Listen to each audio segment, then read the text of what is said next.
Hey, welcome everyone to the Legends of Sport podcast. We're in our last few episodes of our Restarting the Clock series about the return to play of the NBA and WNBA in their respective bubbles. I'm your host, Andy Bernstein, recording this episode again from my room inside the bubble at Walt Disney World. My guest today is a fellow journalist who's been covering the NBA restart, playoffs, and finals inside the bubble for the last 3 months. He's a great friend of the Legends of Sport podcast and a great personal friend. I love any opportunity we have to chat. His name is Marc Spears, and Marc is the senior NBA writer for the Undefeated. Marc has a new book that is being released this week, co-written with Gary Washburn, called The Spencer Haywood Rule: Battles, Basketball, and the Making of an American Iconoclast. I cannot wait to start reading that book. Marc and I discuss our personal and shared experiences covering this unique experience that has transcended sports here in Florida. Everything from social justice issues to the surprises on the basketball court to what the NBA might look like moving forward and how the players can continue to get the word out on their social media platforms well after we've left Florida. I appreciate Marc taking the time to chat. I hope you enjoyed this conversation as much as I did. And as always, I'll see you on the backside. So welcome to my good friend, Marc Spears, to the Legends of Sport podcast, a veteran journalist, a great friend, and also a great friend of the LOS podcast, I must say. Really happy to have you as one of our final guests in our Restarting the Clock series. So, Marc, as we record this, we're at the end of our mutual NBA bubble experience, and we're recording, as you can see, and anyone can see from our mutual rooms here at the lovely Disney Coronado Springs Resort. We'll just leave it at that. So I've been here like 7 weeks. I got here on August 20th. When did you get here?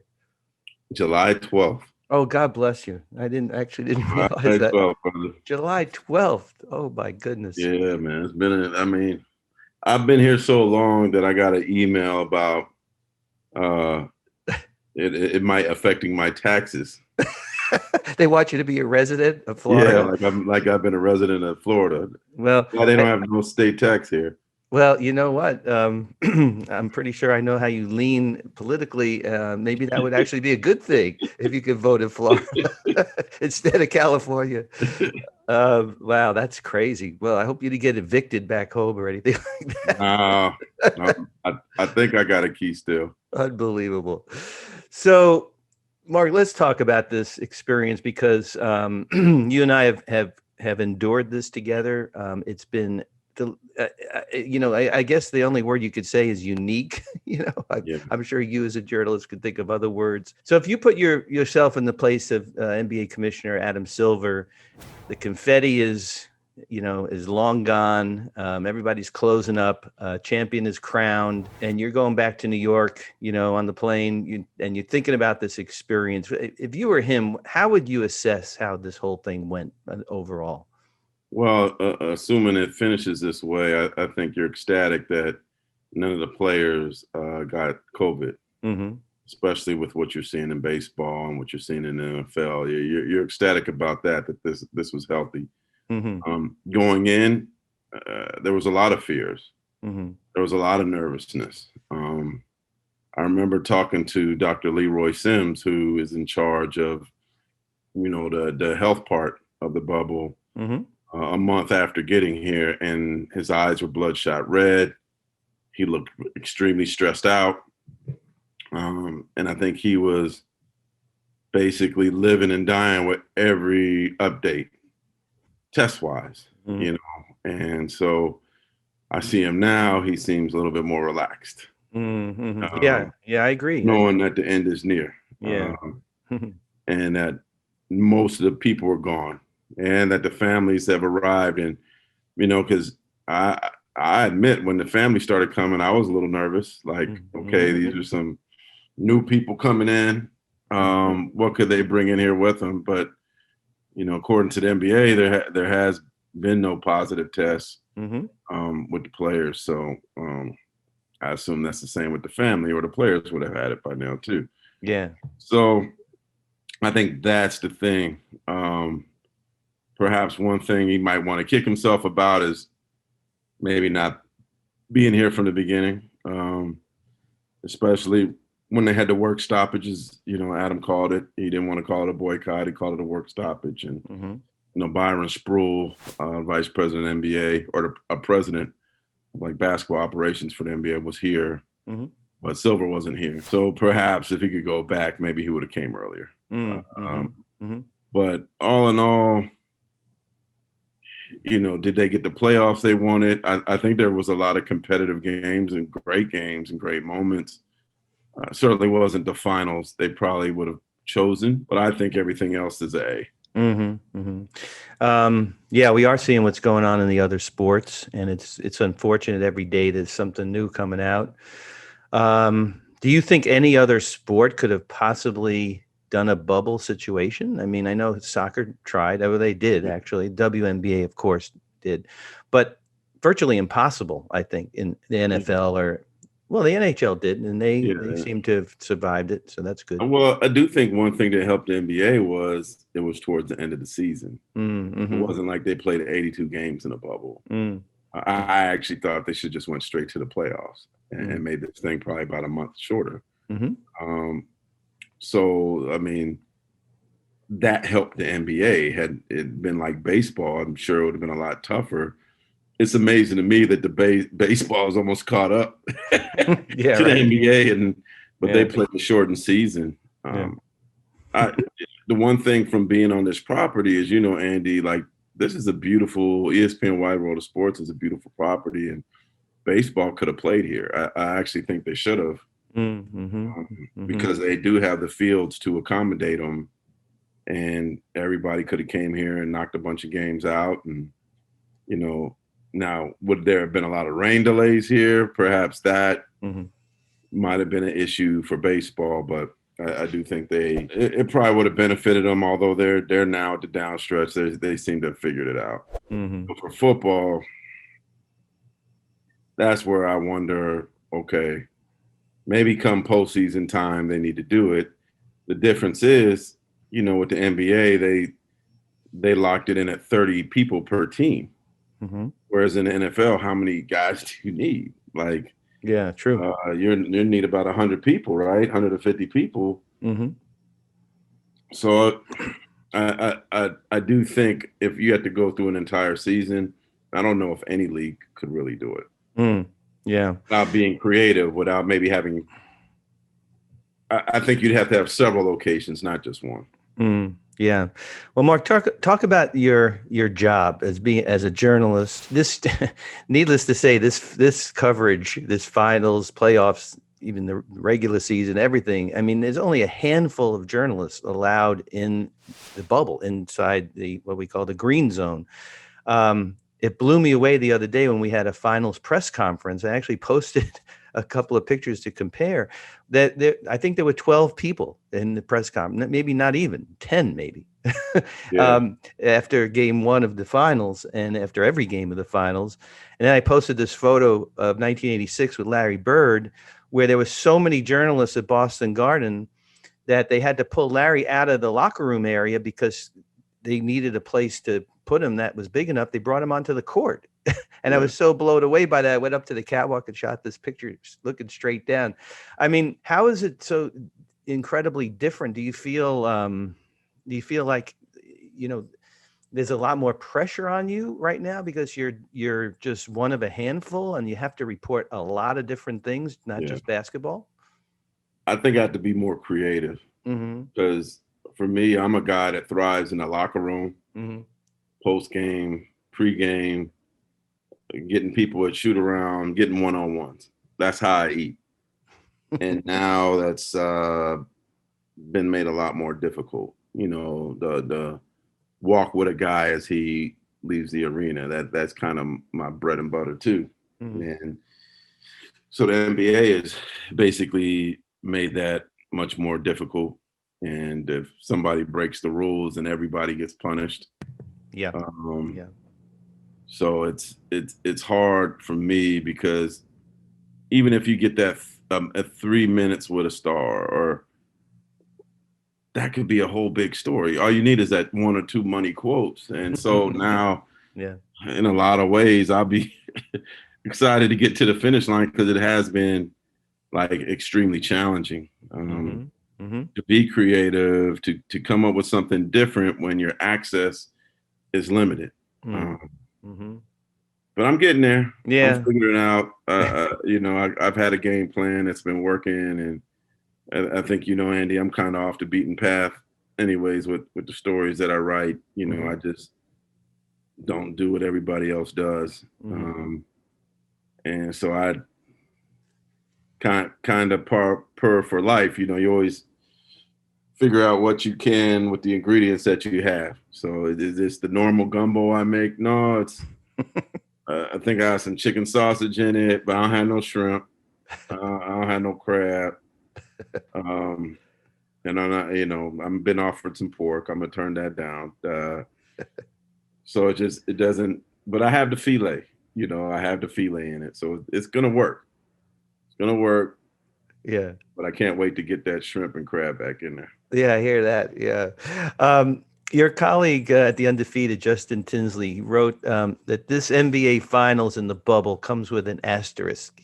He said the NBA is protected from the virus in the bubble, but not from the emotions of the outside world. So, case in point, just what you were speaking about, I'm thinking about a few of your stories, but one specifically, the one you wrote about Rajon Rondo and his emotional response to the Breonna Taylor killing, the after effect of that, and of course, he's from Louisville, and how that just transcends basketball. And your story was amazing. Your story about Doc Rivers after the Clippers were eliminated, and that Doc's work was of a higher purpose here. Yeah. Have you ever had to write in that kind of context before? I mean, I know we've never been in a pandemic, but have you ever experienced that in your career? And with Undefeated, I'm writing stuff about race and culture all the time anyway. So this is, if anything, sadly, the current times is giving us tons more to write about. Yeah, I think that when Undefeated was first born in 2016, there was a lot of skepticism. Like, why do they need that? Why do they got to write about race? We were ahead of the game. And I think we do the best job of covering it. And now you're seeing the New York Times and the Washington Post and different outlets now all of a sudden they're hiring race and culture writers for their staff and understand the importance of it. So I feel honored to be ahead of the game. And, if there was no bubble, the social justice issues would still be happening. I wrote a lot about Sterling Brown and what he has been going through. I went to Folsom Prison with the Sacramento Kings earlier this year. So there's always something. This didn't happen. All just start with the tragic death of George Floyd. This is something that's been going on for 400 years. So no, that's what I write about. I do write about the game, but much more about social issues and the people and the personalities surrounding the game. So when everything was shut down for the 3 days after the Jacob Blake shooting, what was your personal feeling on that in terms of, first of all, if the players should boycott, if they should just leave? What your personal feelings? I know we all know how it turned out, and that they decided to come back to play and use being here to enhance their platforms and what they want to say. But how did you feel about it? I've always contended that we, the media, have given them a huge platform. Like, if you're LeBron James, you could press, send on your Twitter, or put a post on your Instagram, and a zillion people are going to read it. But not everybody has that platform. Like George Hill that week was amazing. George Hill was the one that sparked the protests or the work stoppage from NBA players. But would you have been hearing from George Hill otherwise? Probably not. I know there have been a long list of players here that if they're on the outside, maybe you listen to them a little bit. maybe not. Like Myers Leonard even has brought an interesting conversation in terms of a guy who is standing during the anthem with his hand on his heart, but yet he's wearing a Black Lives Matter T-shirt. So to me, like, Myers brings a very interesting conversation about how, yeah, I'm supporting the military, but yeah, I'm supporting the Black Lives Matter movement as well. Like, why can't I do both? And so even in the midst of all the social justice that I've written about and talked about, I learned something from Myers Leonard too. And one thing that's great about what's going on is, it sparks discussion. We can't assume that everybody in Iowa can understand what it's like to be a person of color, to be Black in a predominantly white environment. Then like me growing up in San Jose, California, growing up in the Bay Area, where I grew up with every race you could think of, and I thought that was normal. So that, yes, there are a lot of racist people, but yes, there are a lot of people that just need to be educated and are a product of their environment. And if your environment is 100%, predominantly white, it's hard for you to maybe have sympathy for somebody you've never met or not around, or, you're not in their skin, so you don't understand. But that being said, like, for me, like, racism isn't something that just needed to be stopped with Blacks. It needs to be stopped with everybody. If I hear somebody say something about Hispanics, about Asians, like, same thing applies. Like, we all need to stand up for each other and not tolerate it, because I certainly know how it feels, whether it's systematic, whether it's right in your face. It's not good. And so I do think that the platform that we've offered the players here basically has given them a bullhorn to talk about social injustice, police brutality, racism, push people to vote over the last 3 months in a way that if they were just away from the game, unless you're a star, then they're not really hearing you. So I do think they got the most bang for their buck here, and did a great refocus in pushing towards voting. And I'm not sure what the numbers are, but there's got to be people out here that, like, okay, we're inspired to vote by what they, to register to vote by what they've seen from the NBA players. Yeah, I mean, there's actual banners around the practice area about voting and how to, the QR code, and you just hit your phone, and how many players would have had that, available to them if they weren't here. So that, and I heard the stat, I don't even know the number, but that a significant number of NBA players, an increase in the number of registered voters because they're here.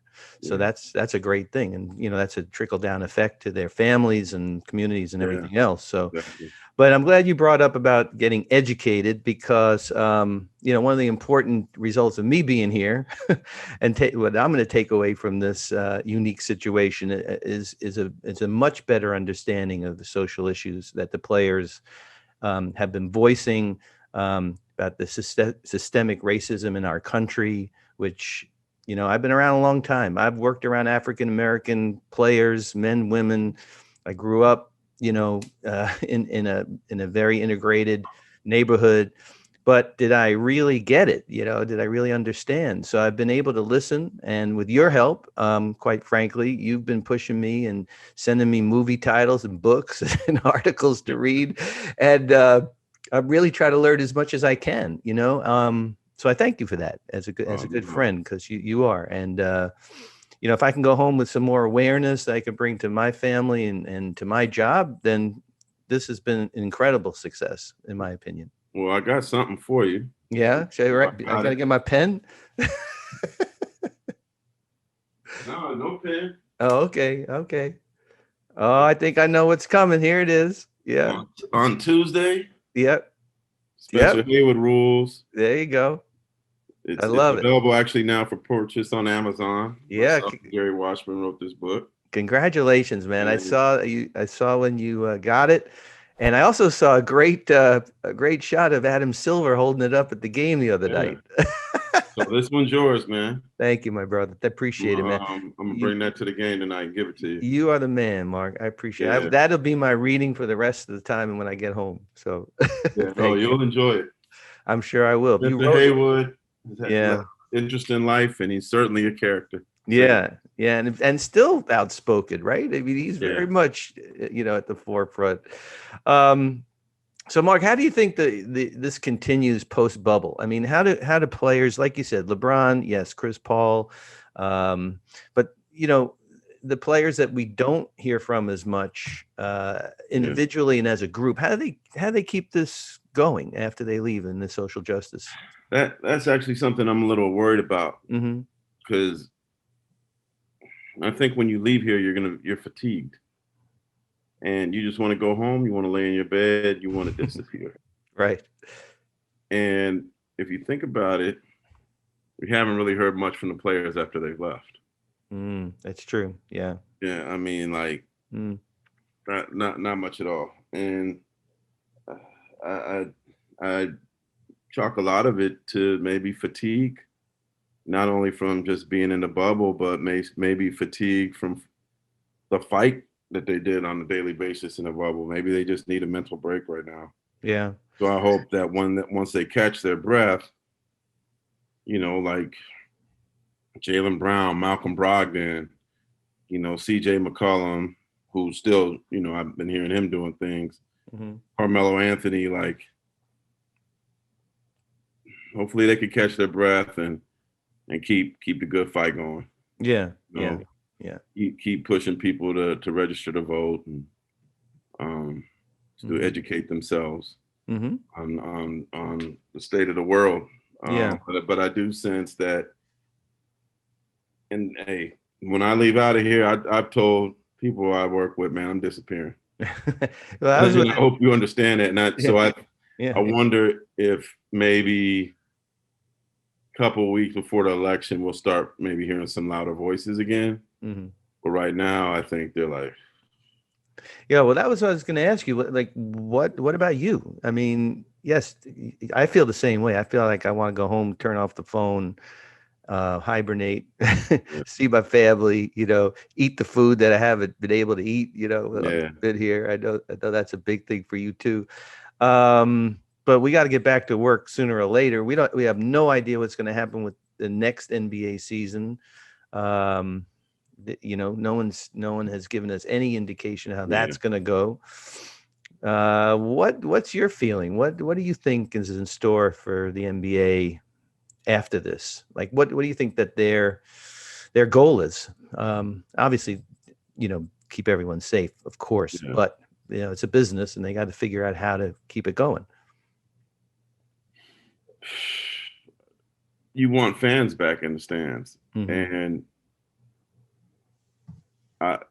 while they might be able to get away with just having players and teams and media at the games, you want fans because that brings money. So yes, I think COVID is the major concern, but also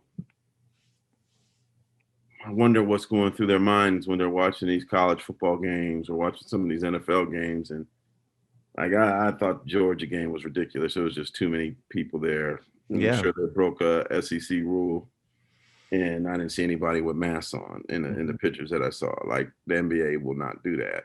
But I could see them, if there is an ability to get rapid testing, which Adam Silver mentioned several times the other day in his press conference.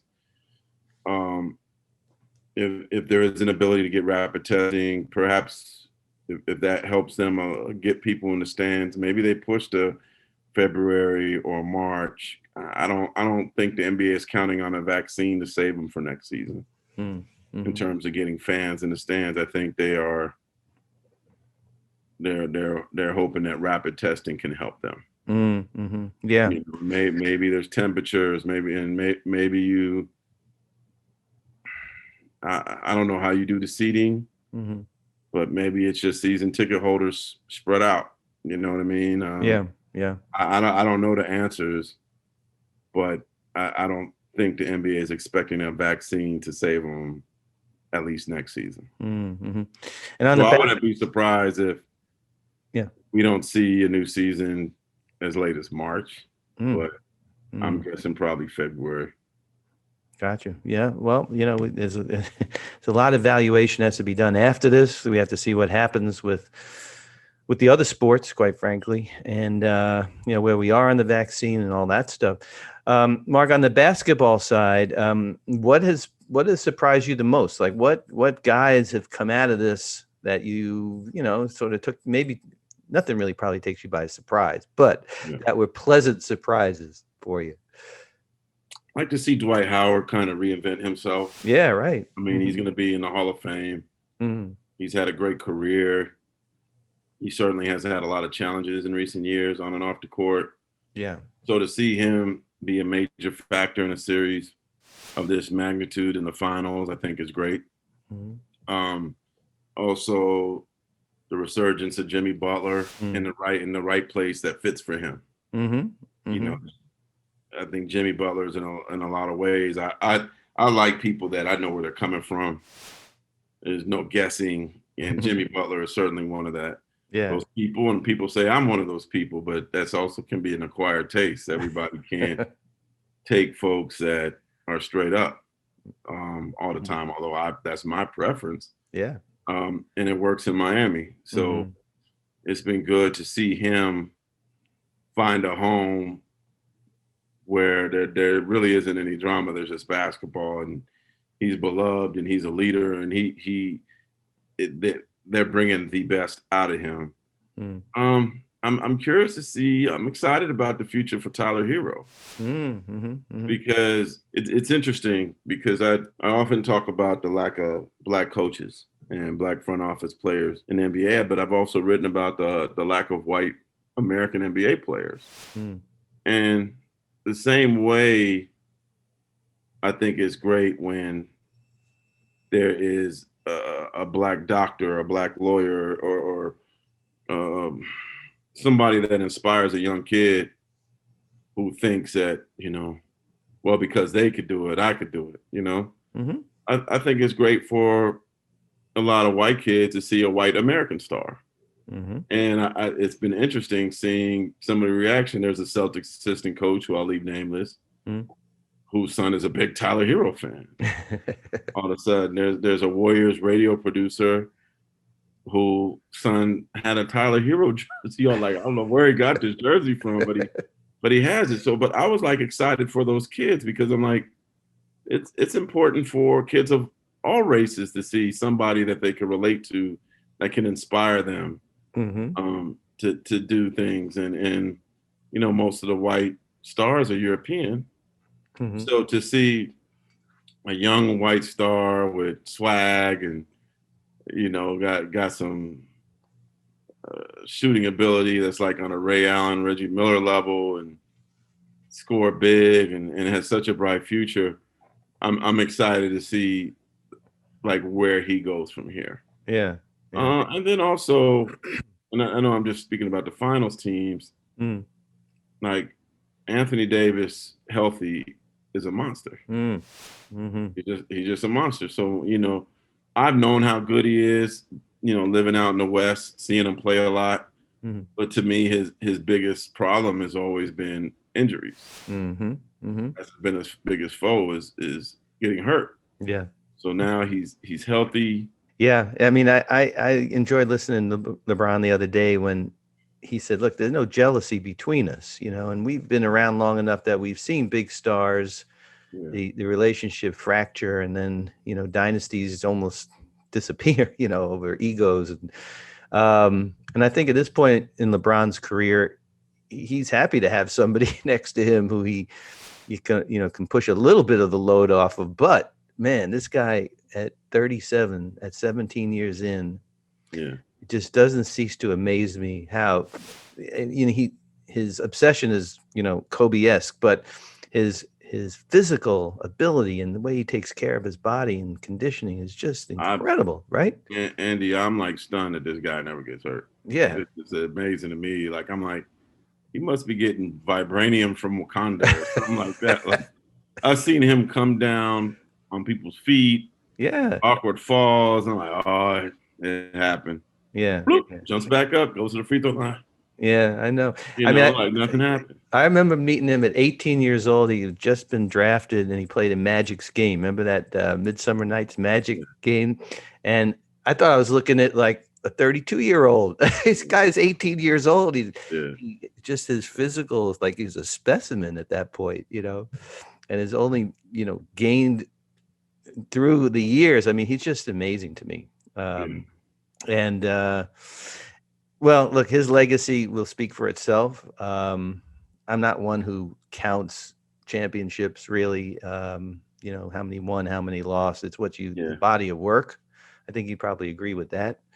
And we'll see where he stands on the Mount Rushmore of great players. He's up there. Yeah, of course. The thing is I kind of hate the who's the greatest debate. Yeah, me too. Because it's like beauty is in the eye of the beholder. You know what I mean? Like, just because we go to a restaurant and you want a steak and I want lobster doesn't mean that lobster is better than steak. It's just what you prefer. And so for me, when I start thinking about the greatest players of all time, I'm in the minority, but Magic Johnson comes to mind to me. Mm-hmm. Yeah. And the youngest generation didn't get to see him play live like I did. Mm-hmm.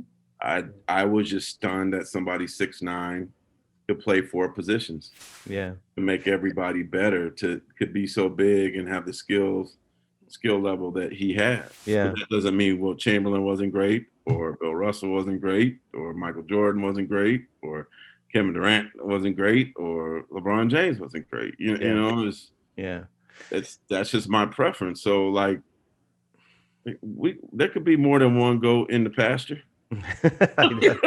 Yeah. And I also think, if you talk about gumbo as sort of a metaphor, that greatness, has to be off the court as well. I mean, you have to be at this point, especially with so much going on in social justice and voting, you have to be able to use your greatness to improve the world. Quite frankly. And I think LeBron is doing that. I applaud him for, I don't know how he's able to turn it off. I see him physically doing that. He comes out, you've probably seen it, where right before the anthem, where he'll sit on the chair or on the exercise ball and he'll meditate like Kobe used to do they used to blow me away during the national anthem, how Kobe would meditate during the anthem. I actually talked to him about that when we did our book. And LeBron does the same thing. It's like he's almost putting everything, out of the arena, out of his mind, for that 3 hours that he's got to do his job. But the rest of the time, he, Chris Paul, Carmelo, all these guys are so invested in helping the world. It's incredibly inspiring to me in our sport. I think safe to say more than probably any other sport, right? Yeah. No, there's no helmets, there's no hats. Yeah. And I think what the NBA has done is a great job of allowing their players to be seen and heard. Mm-hmm. Mm-hmm. Like I've been watching some baseball, go A's, but and I'm like, why don't more people know about Tatis? Mm-hmm. Yeah, like, this dude is an amazing baseball player. Like he should be on all kind of commercials. Like I don't get it. All that personality and all that swag. Like if he was an NBA player, he'd be a superstar. Like he's a superstar baseball player, but he ain't no household name. Yeah. That's what I think the NBA does different. They've, better than NFL, better than Major League Baseball, better than NHL. They embrace their stars and their personality. And I think the youth think that's cool. Like it took them a while, but okay, wear what shoes you want. Mm-hmm. Wear a social justice message on your jersey. I don't see that happening in the NFL. They didn't do that, or Major League Baseball, they didn't do that. Express yourself. And that I think is something that's helped make the NBA popular. and it's going to continue to get interest from kids. It's got the it's got the coolness factor that the others don't have. That's a good point. Yes. And so, and it's beloved all over the world. Like, I'm a huge soccer fan. I'm a big Arsenal fan. I was watching it just before I got on with you, watching Arsenal beat Sheffield United. And I know that soccer is number one in the world. Americans are blinded by America. Don't realize a lot of Americans don't realize how big soccer is.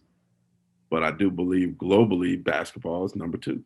And the NBA, the Dream Team, you know, playing these games overseas, being viewed on, you know, your phone in Zimbabwe, like or in China or in Europe, you know, all that helps. Yeah. I mean, David Stern, I was there at the infancy of this, and that was his vision. And David Stern, to his credit, like, God rest his soul, I miss the man. I remember I talked to him about going to China in the late 80s and standing outside of CCTV and like begging them to put NBA games for free. Yeah, I remember that. On their air. I remember I was there with that happened. Yes. And they did, you know, but he saw it.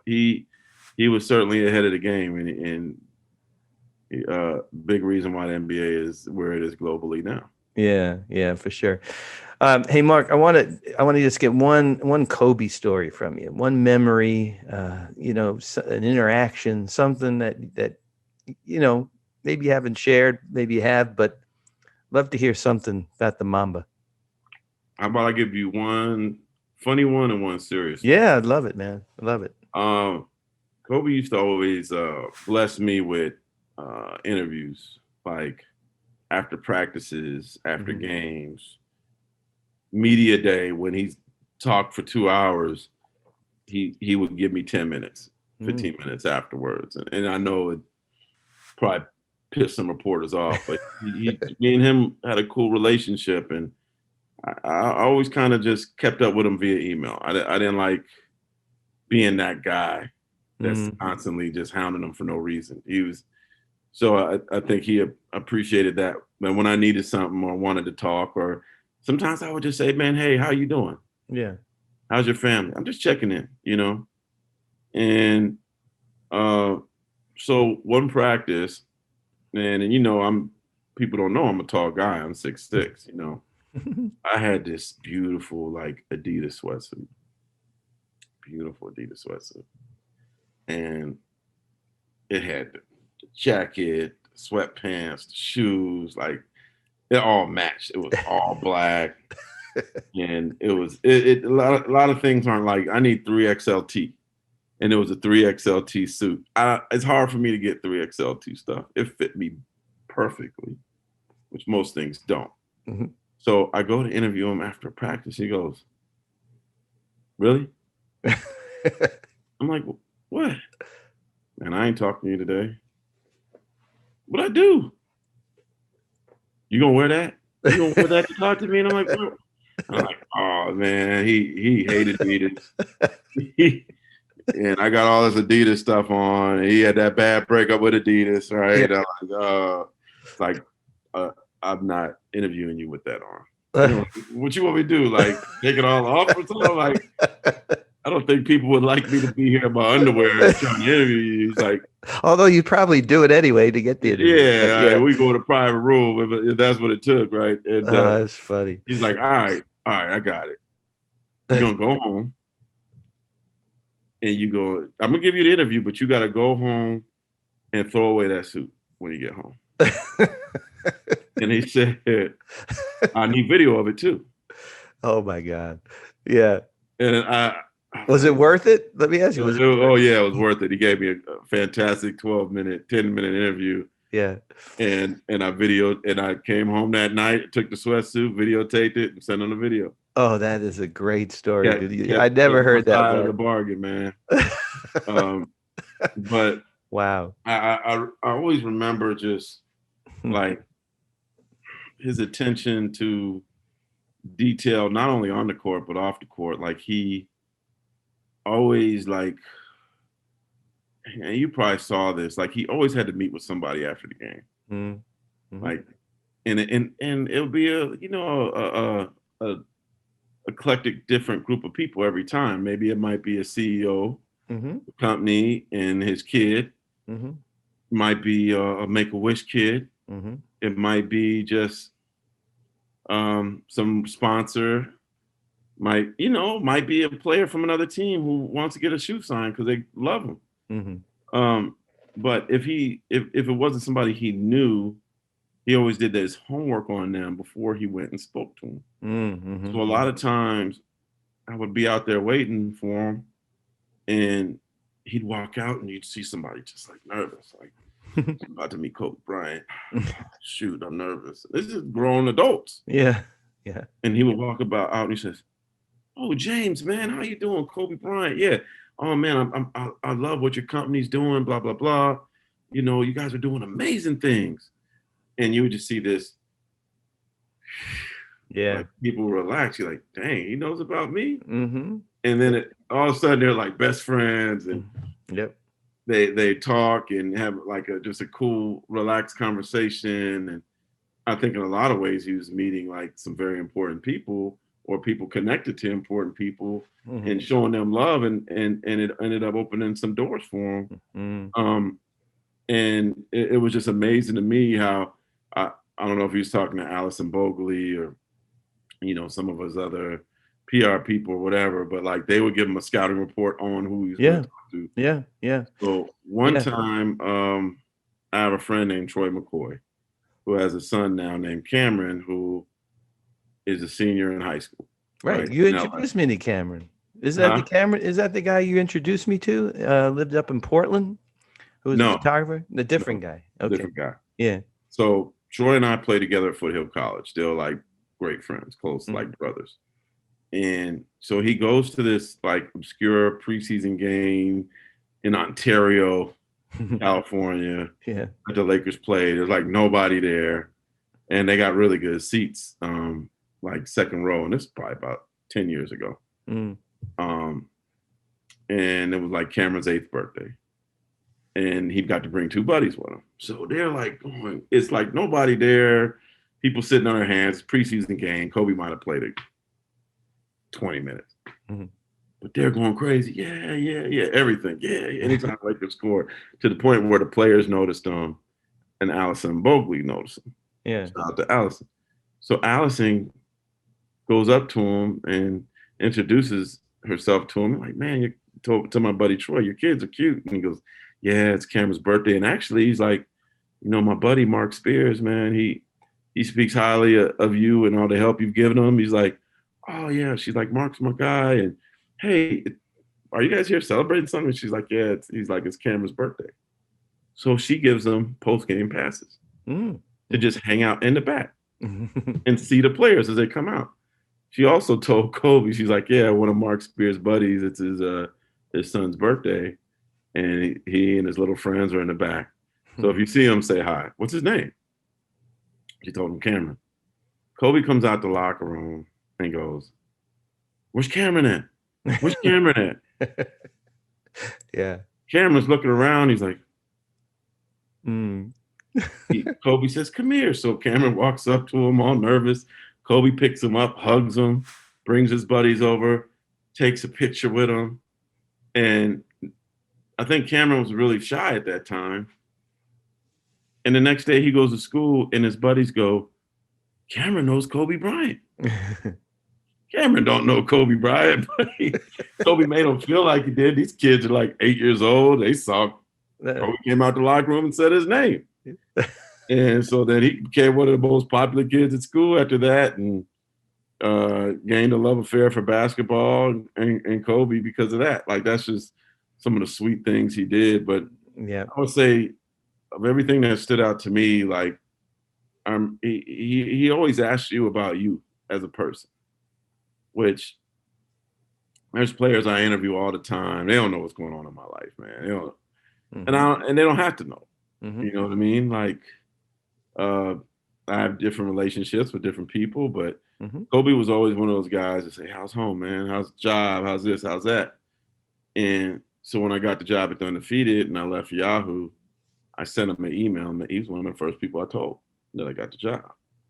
And he sends me an email back basically saying, man, I'm so happy for you.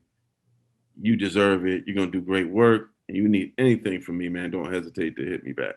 Mm-hmm. And I'm my plan when I get back home is to somehow get that email and put it on make it poster size and frame it.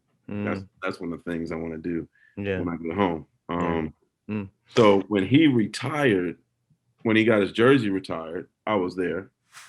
Again, I'm like I let him know I was coming, but I was like, and congratulations.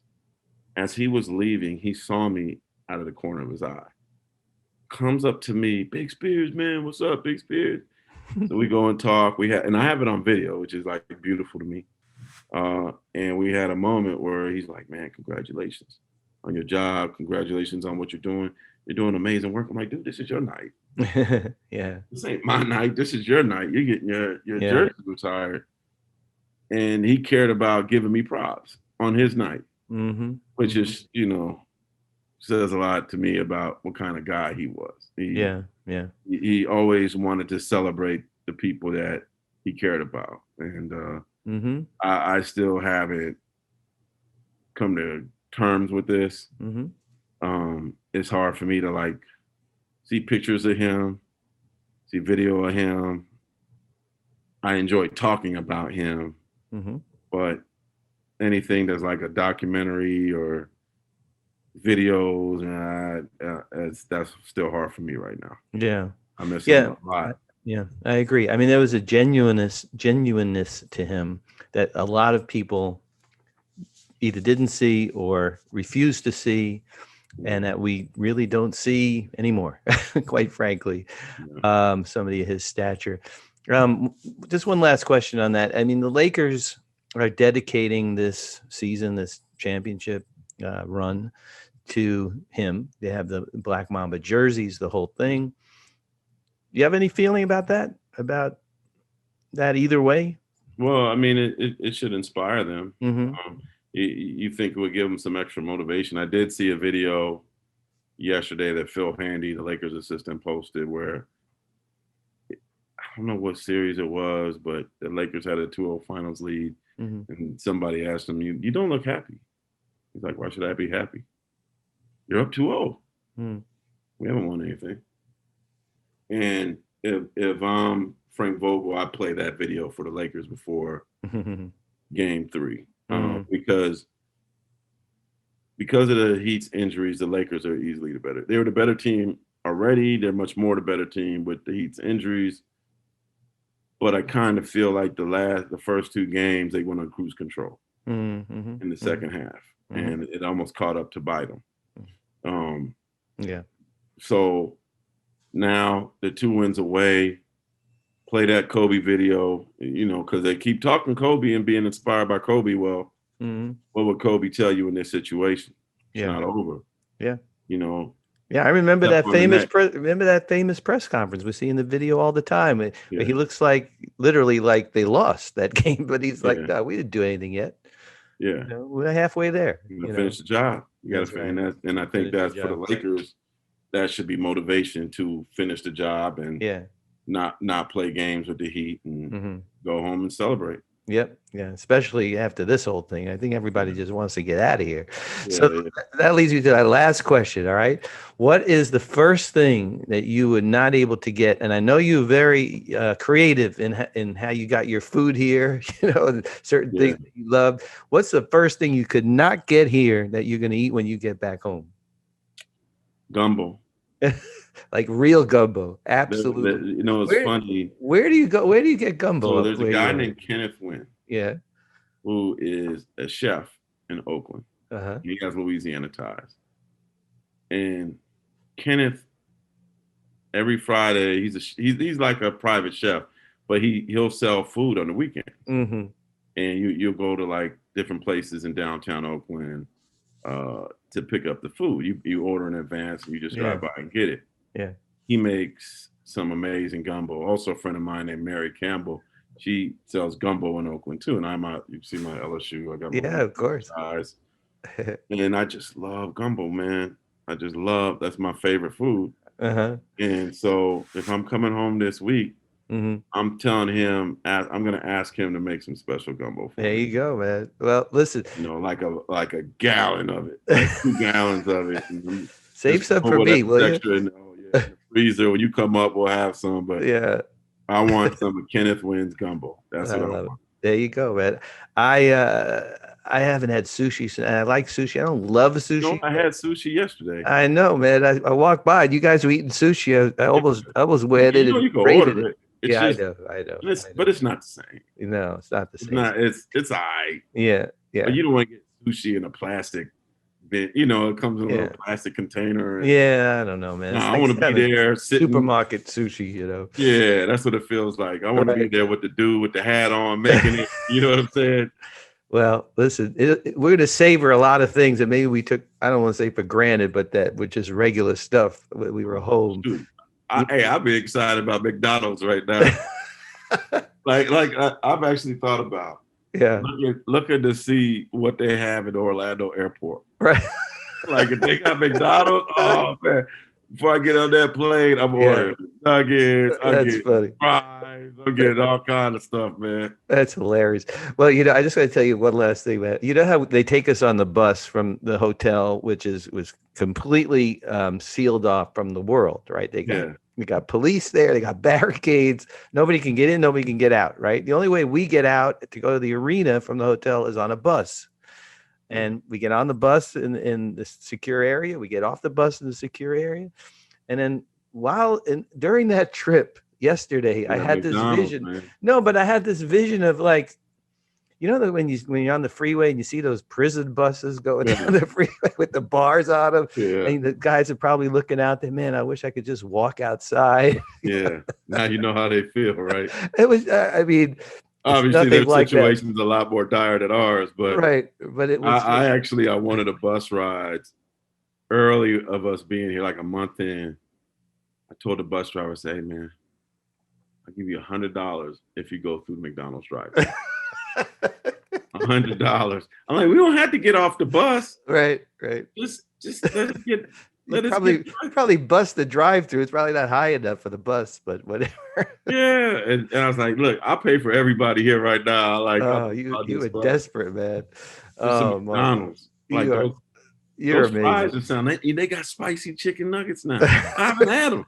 You're killing me, man. Still got a few more days to go here. Well, I was loving your videos and the stuff you were posting to going fishing and all that stuff here, in the bubble, in the man-made lake that they stock with fish. Nothing is real in Disney.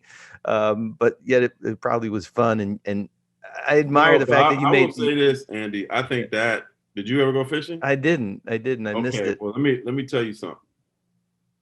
If you would have gone there, I think people feel like there's this tiny lake. Yeah. This lake is probably as big as Northridge. Yeah.